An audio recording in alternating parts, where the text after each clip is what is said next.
चाणक्यपुरी में रहने वाले ऋषि आयुक्त अपने शिष्यों वीरपाल, प्रेमपाल और धर्मपाल के साथ रहते थे। उन तीनों की गुरु दीक्षा चल रही थी। ऋषि आयुक्त कई वर्षों से एक पुस्तक लिख रहे थे। उस पुस्तक में उन्होंने बहुत सी ऐसी बातें लिखी थीं, जो किसी भी मनुष्य और राक्षस के लिए बहुत अनमोल ज्ञान था। वीरपाल, मुझे लगता है हमारी इस ज्ञान की पुस्तक को पूरा होने में थोड़ा ही समय शेष बचा है। जी गुरुदेव, आपकी बात से मैं पूरी तरह सहमत हूँ। गुरुजी, जब ये पुस्तक पूर्ण हो जाएगी तो आप ये पुस्तक सबसे पहले किसको देंगे पढ़ने के लिए? हमें देंगे, और किसको देंगे? नहीं धर्मपाल, ये पुस्तक पूर्ण होने के बाद हम चारों बैठकर सरस्वती देवी का आह्वान करेंगे और इस पुस्तक में जितना ज्ञान है वो संपूर्ण ज्ञान एक साथ अपने अंदर समाहित करेंगे। मैंने इस पुस्तक में अपने गुरु के गुरु द्वारा दिया गया ज्ञान और मेरे गुरु द्वारा मुझे दिया गया ज्ञान तथा मेरे द्वारा तुम्हें दिया गया ज्ञान एकत्र कर रखा है, जो बहुत ही अनमोल है। लेकिन अगर इस पुस्तक में लिखा ज्ञान किसी गलत हाथों में पड़ गया तो वो इस सृष्टि के हित में नहीं होगा। ऋषि और उनके शिष्यों की बात वहाँ से गुजर रहे एक बहुत ही बलवान राक्षस चिरंतर ने सुन ली।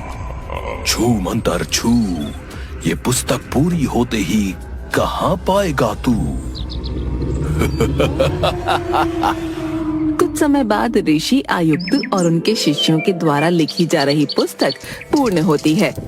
वो सरस्वती देवी का आह्वान करने लगते हैं और पुस्तक का ज्ञान अपने अंदर समाहित करने के लिए हवन करने बैठते हैं। तभी राक्षस चिरंतर वहाँ आ जाता है और गुरु द्वारा लिखी गई पुस्तक को लेकर उड़ जाता है।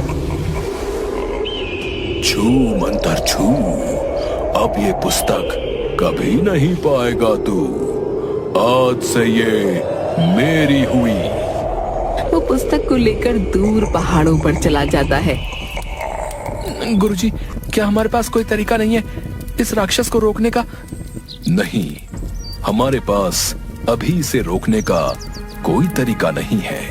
मुझे तो चिंता इस बात की है कि ये राक्षस इस पुस्तक में दिए हुए ज्ञान का गलत उपयोग करेगा। गुरुजी, क्या हम कुछ कर नहीं सकते हैं?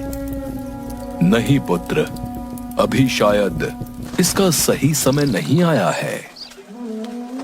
ऋषि आयुक्त एक तपस्या में लीन हो जाते हैं और दूसरी तरफ वो अपने शिष्यों को गुरु दीक्षा भी देते रहते हैं। लेकिन ऋषि आयुक्त हर समय कुछ खोए हुए से और चिंतित दिखाई देते हैं।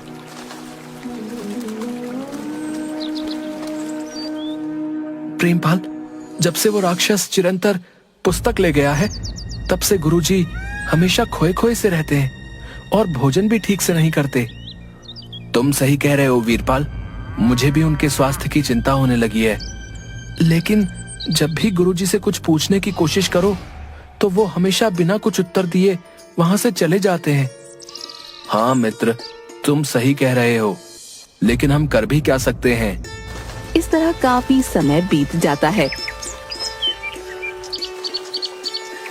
कुछ समय बाद एक दिन वो अपने शिष्य वीरपाल से कहते हैं, वीरपाल, अब तुम्हारी दीक्षा समाप्त हो गई है और साथ ही तुम्हारा गुरुकुल में रहने का समय भी, इसलिए तुम अब वापस अपने घर जा सकते हो।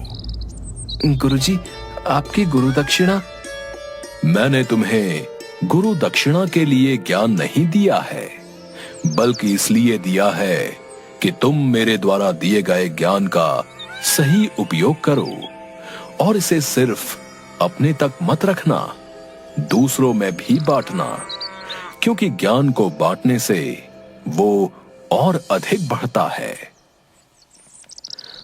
लेकिन बिना गुरु दक्षिणा के मेरा ज्ञान कभी भी पूरा नहीं होगा गुरुदेव।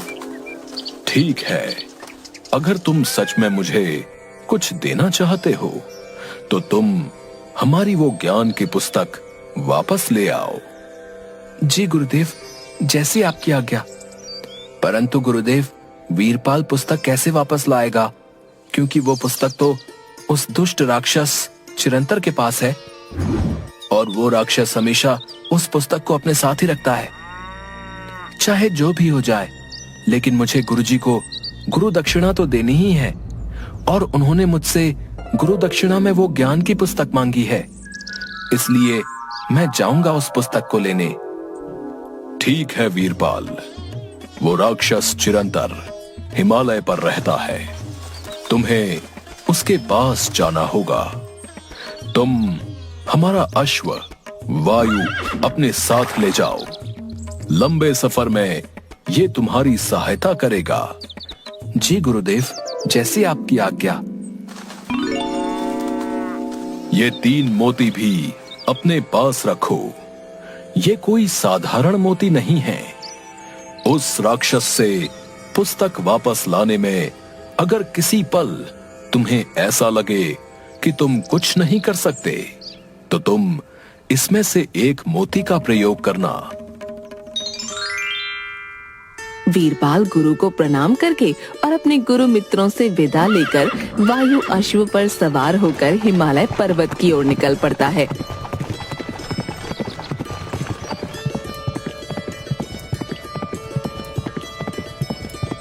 गांव शहर पार करता हुआ वीरपाल हिमालय पर्वत की चोटियों के पास पहुंच जाता है।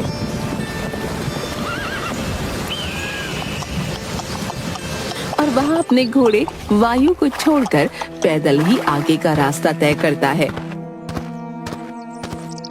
चलते चलते आखिरकार उसे राक्षस चिरंतर का घर दिखता है, जो एक बड़े राक्षस के मुंह के आकार का होता है। आखिरकार मैं इस चिरंतर के घर तक पहुंच ही गया। अब मुझे बड़ी सावधानी के साथ आगे बढ़ना होगा। वीरपाल राक्षस चिरंतर के घर के अंदर देखता है, जहां वो राक्षस बड़े आराम से सो रहा होता है। तभी वीरपाल की नजर पास में रखी ज्ञान की किताब पर पड़ती है। वो बड़ा खुश हो जाता है। तो यहाँ रखी है इस राक्षस चिरंतर ने हमारे ज्ञान की किताब। किताब तो इतनी बड़ी है कि मैं इसे उठाकर भाग भी नहीं पाऊंगा। तभी उसे गुरु के दिए हुए मोती की याद आती है। वो मोती निकालता है और हाथ में लेकर बोलता है, ये किताब आकार में छोटी हो जाए ताकि मैं इसे आसानी से लेकर जा सकूं। मोती किताब पर गिरता है और किताब का आकार बहुत छोटा हो जाता है। वीरपाल राक्षस चिरंतर के घर में जाता है और किताब को लेकर भाग ही रहा होता है कि उसके पैर से वहां पर रखा एक बर्तन गिर जाता है और राक्षस की आंख खुल जाती है। छू मंतर छू, कहां से आया है तू? प्रणाम राक्षस राज, मुझे हिमालय के राजा ने आपके पास उपहार स्वरूप भेजा है। आखिरकार हिमालय राज भी मुझसे डर ही गया। जी राक्षस राज, आपसे कौन नहीं डरता। आप इतने बलवान हैं, आपसे तो सबको डरना चाहिए। छू मंतर छू, लेकिन क्यों नहीं डर रहा है तू? राक्षस राज, ये तो मेरा सौभाग्य है कि मैं इतने बड़े राक्षस चिरंतर के पास उपहार स्वरूप भेजा गया हूँ। मैं तो बड़ा प्रसन्न हूँ। छू मंतर छू, मेरा पहला उपहार है तू। जी राक्षस राज, आपने सही कहा। छू मंतर छू, मेरा भोजन बनेगा तू। तुझे तो मैं कच्चा ही खा जाऊंगा, लेकिन मुझे लगता है कि अगर मैं तेरे ऊपर थोड़े मसाले डालूं तो तू ज्यादा स्वादिष्ट लगेगा। राक्षस राज, आपका जैसे मन करे आप मुझे वैसे सेवन कीजिए, लेकिन मैं इतनी लंबी यात्रा करके आया हूँ और कई दिनों से नहाया भी नहीं, इसलिए मुझे लगता है कि अगर मैं नहा लूं तो मैं आपको और भी ज्यादा स्वादिष्ट लगूंगा। छू मंतर छू, मुझे बेवकूफ समझता है तू? नहीं नहीं राक्षस राज, मैं तो इतना छोटा हूँ कि मैं आपको कैसे बेवकूफ बना पाऊंगा। छू मंतर छू, मुझे बेवकूफ नहीं बना सकता है तू। मैं तुझे एक रस्सी से बांध देता हूँ और तू बाहर बह रही नदी में जाकर नहा ले। तब तक मैं मसाला तैयार करता हूँ। राक्षस चिरंतर वीरपाल की कमर में एक बड़ी सी रस्सी बांध देता है। छू मंतर छू, अब नदी में जाकर नहा ले तू। जी राक्षस राज, लेकिन मैं आपके सामने कैसे नहाऊंगा? छू मंतर छू, मैं घर के अंदर जाता हूँ और मेरी बातों का जवाब देता रहेगा तू। बिल्कुल राक्षस राज, जैसा आप कहें। वीरपाल नदी की तरफ बढ़ता है और चिरंतर अपने घर के अंदर जाता है। वहां जाकर वो एक बड़ी सी कढ़ाई में वीरपाल को पकाकर खाने के लिए मसाला तैयार करता है। दूसरी तरफ वीरपाल अपनी कमर में बंधी रस्सी को एक पेड़ से बांध देता है। छू मंतर छू, जल्दी से स्वादिष्ट मसाला बन जा तू। जब जब ये राक्षस कोई सवाल करे, तब तक ये पेड़ मेरी आवाज में उसे जवाब देता रहे, ताकि मैं जल्दी से यहाँ से भाग सकूं। और वो मोती को पेड़ की तरफ हवा में उछाल देता है और वहाँ से भागना शुरू कर देता है। छू मंतर छू, और कितना नहाएगा तू? थोड़ा सा और नहा लेता हूँ। वैसे भी ये मेरे जीवन का आखिरी स्नान है, तो मुझे अच्छे से नहाने दीजिए। छू मंतर छू, ठीक है, जी भर के नहा ले तू।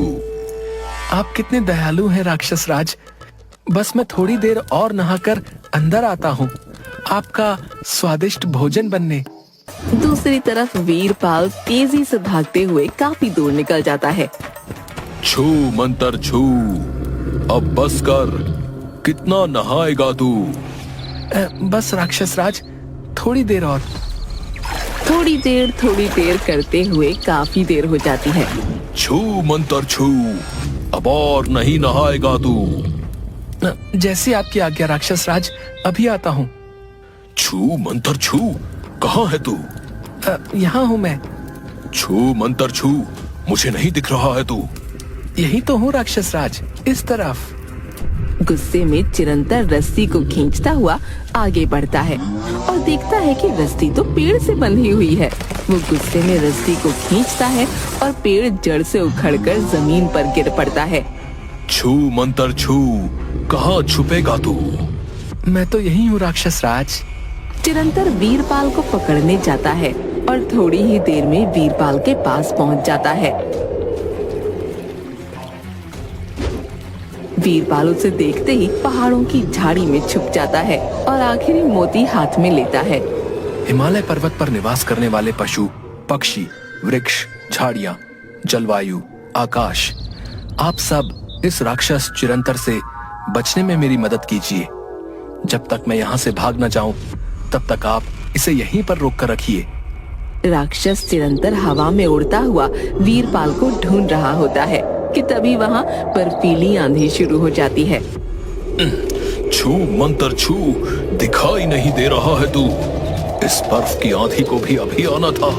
मुझे अपने घर वापस भागना होगा। राक्षस चिरंतर आगे नहीं जा पाता और अपने घर वापस लौट जाता है। वीरपाल वहाँ से निकलकर वायु के पास पहुँचता है और उस पर सवार होकर तेजी से आश्रम की ओर निकल पड़ता है।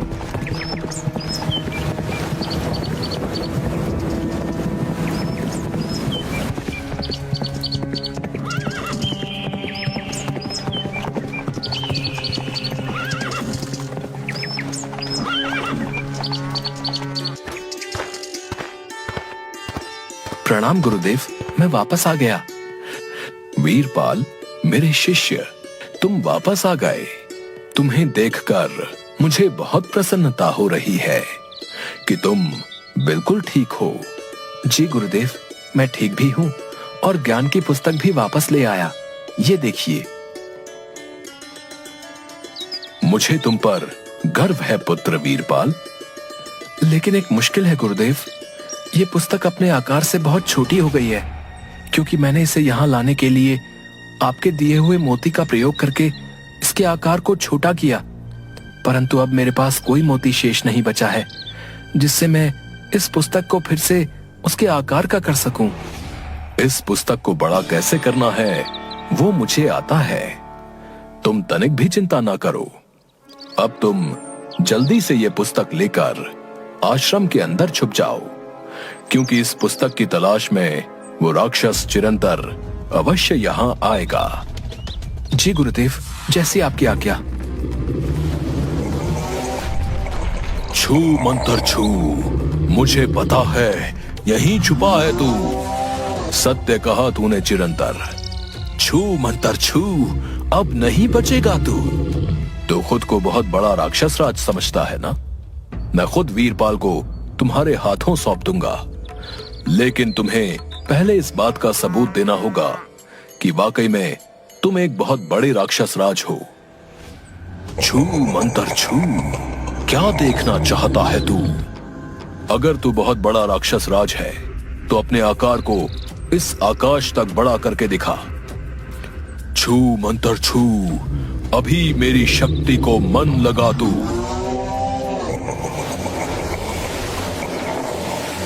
कुछ तो बात है तुझमें, अब तू अपने आकार को एक बीज के बराबर करके दिखा। छू मंत्र छू, मैं बीज के आकार का बन गया, देख ले तू। छू मंत्र छू, अब हमेशा के लिए इस मिट्टी में दफन हो जा तू। कर जैसे ही राक्षस चिरंतर बीज का रूप धारण करता है, वैसे ही गुरु आयुक्त उसके ऊपर बहुत सारी मिट्टी डाल देते हैं। इस तरह गुरु आयुक्त को उनके ज्ञान की पुस्तक वापस मिल जाती है और वीरपाल अपनी गुरु दक्षिणा देने में सफल हो जाता है।